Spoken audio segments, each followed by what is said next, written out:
Imagina entrar a una página web en 2005. Música automática. Un personaje animado te da la bienvenida. Haces clic en una galería y aparece un menú que se mueve. Jugás un minijuego que no instalaste. Todo ocurre en segundos en tu navegador. Era mágico, rápido, diferente. Y todo eso tenía un nombre. ¿Flash? Durante más de una década, Flash fue el alma secreta de Internet, el motor detrás de los juegos, las intros, las series virales, las experiencias interactivas, hasta que un día desapareció. Silenciado, bloqueado, enciado, enterrado por los navegadores que lo habían convertido en leyenda. Esta es la historia del formato que conquistó la web, y luego fue borrado de ella. Todo comenzó en los años 90. Internet era lento, básico, lleno de texto y con pocas imágenes. Pero entonces apareció un software llamado Future Splash Animator, diseñado para crear animaciones vectoriales ligeras, ideales para ser vistas en línea sin necesidad de descargas pesadas. En 1996, Adobe lo adquirió y lo renombró como Flash. Lo que nadie imaginaba en ese momento era que acababan de abrir la puerta a una nueva forma de navegar. Flash permitía algo revolucionario: animación con interactividad. A diferencia de los GIFs, podía responder al usuario. A diferencia de los videos, era liviano. Podía incorporar sonido, botones, secuencias no lineales. Y lo más importante, se podía embeber directamente en páginas web. Los diseñadores y desarrolladores de la época lo adoptaron como la herramienta definitiva. Por primera vez, las páginas dejaban de ser estáticas, se movían, reaccionaban, hablaban. En poco tiempo, comenzaron a surgir sitios enteros construidos con Flash. Agencias creativas, bandas de música, estudios de animación. Pero también nacieron los juegos online. Miles de juegos en portales como Minijuegos, Newgrounds, Kongregate. Era gratis, adictivo y accesible. Cualquier adolescente podía perder horas jugando en la escuela o en casa. También aparecieron series animadas como Salad Fingers, Happy Tree Friends o Homestar Runner, que se convirtieron en fenómenos de culto sin pasar por la televisión. Flash no solo era entretenimiento, también era educación, diseño, activismo. Permitía crear simuladores, currículos interactivos, recorridos virtuales. Era tan versátil que se enseñaba en escuelas de diseño como herramienta principal. Si sabías usar Flash, tenías futuro. La web se volvió un lienzo y Flash el pincel. Pero en medio de su ascenso empezaron a aparecer las grietas. Flash necesitaba un plugin externo para funcionar. No era nativo del navegador. Eso significaba actualizaciones constantes, vulnerabilidades, errores de compatibilidad. Y lo peor, consumía muchos recursos. Las computadoras lentas se congelaban, los celulares no lo soportaban. Y entonces apareció un enemigo inesperado: Steve Jobs. En 2010, Steve Jobs publicó una carta titulada Thoughts on Flash. Allí explicó por qué Apple no permitiría que Flash se ejecutara en sus dispositivos móviles. Argumentó que Flash era inseguro, ineficiente y obsoleto, que afectaba la duración de la batería, que generaba fallas y que la web debía avanzar hacia estándares abiertos como HTML5, CSS3 y JavaScript. Para muchos fue un ataque directo, para otros el principio del fin, porque cuando el creador del iPhone, el dispositivo que estaba redefiniendo el consumo digital, le cerró la puerta a Flash, otros empezaron a hacer lo mismo. Google Chrome limitó su uso. Firefox pidió permisos. Microsoft Edge lo bloqueó por defecto. Y en pocos años, Flash pasó de ser el alma de la web a un estorbo.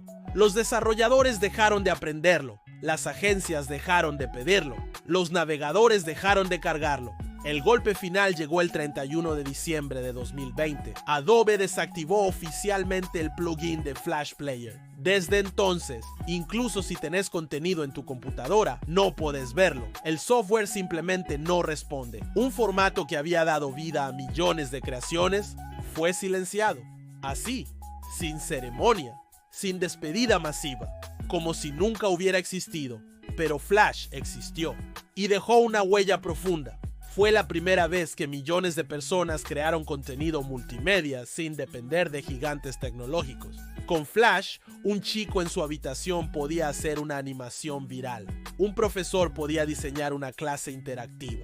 Un activista podía lanzar una campaña con música, video y juegos. fue una democratización de la creación digital.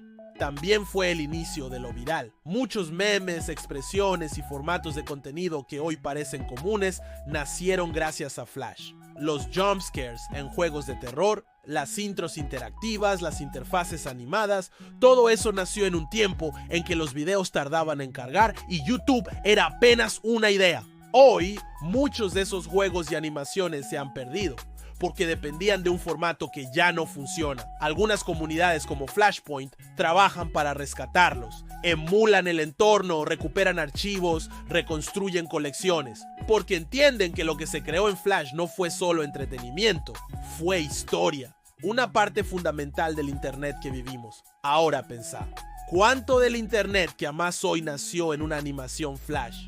¿Cuántos juegos, risas, experiencias tuviste gracias a un formato que ya no existe?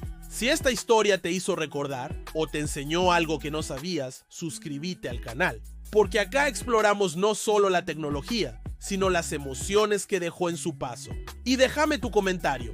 ¿Qué juego de Flash no podés olvidar? ¿Qué intro? ¿Qué serie? ¿Qué animación marcó tu adolescencia? Quiero leerte. Porque Flash no fue solo un formato, fue parte de nuestra identidad digital. Flash no murió porque fuera malo, murió porque el mundo cambió. Los celulares se volvieron el centro de nuestra vida digital. La web se volvió móvil, rápida, basada en estándares abiertos. Los navegadores ya no querían plugins, querían código limpio, accesible, universal.